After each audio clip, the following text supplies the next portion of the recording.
জানো তো, জীবনে কখনো একা হাঁটতে শিখিনি। মা হাঁটা শিখিয়েছে, তো বাবা আগলে রেখেছে। দোষটা একটা মেয়ের। বাবার কাছে 5 টাকার মূল্য কখনোই বুঝতে পারেনি। বাবার হাতটা ছেড়ে যখন যেতে হয়, তখন এক একটা চালের মূল্য বোঝা যায়। তবে এইটুকু বুঝে নিও, কষ্ট তুমি তার কথাই পাবে যাকে তুমি ভালোবাসবে। কষ্ট তুমি তার কথায় পেও না যে তোমাকে ভালোই বাসে না। তার আপনজনের লিস্টে তুমিই নেই। সে তুমি ভালোবাসো চাই কটু কথা বলো, তারও কোনো যায় আসে না। তবে দোষটা কিন্তু অ্যাট লাস্ট একটা মেয়েরই। এদিক ওদিক না তাকিয়ে যদি নিজের দিকে তাকাও, নিজেকে ফোকাস করো, তাহলে একদিন না একদিন তুমিও দাঁড়িয়ে যেতে পারতে।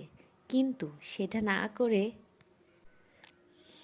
বাবার মতোই অন্য কারো স্বপ্ন দেখাটা একদমই ভুল। নিজের পায়ে দাঁড়ানোটা একটা মেয়ের জন্য খুব জরুরি, ভীষণই জরুরি। একজন খুব কাছের মানুষ একটা কথা বলেছে, কারো বোঝা হয়ে নয়, নিজের মাথা সোজা করে চলার চেষ্টা করো। বলেছেন উনি, আরে শুরু তো করো, দেখবে রাস্তার অভাব হবে না।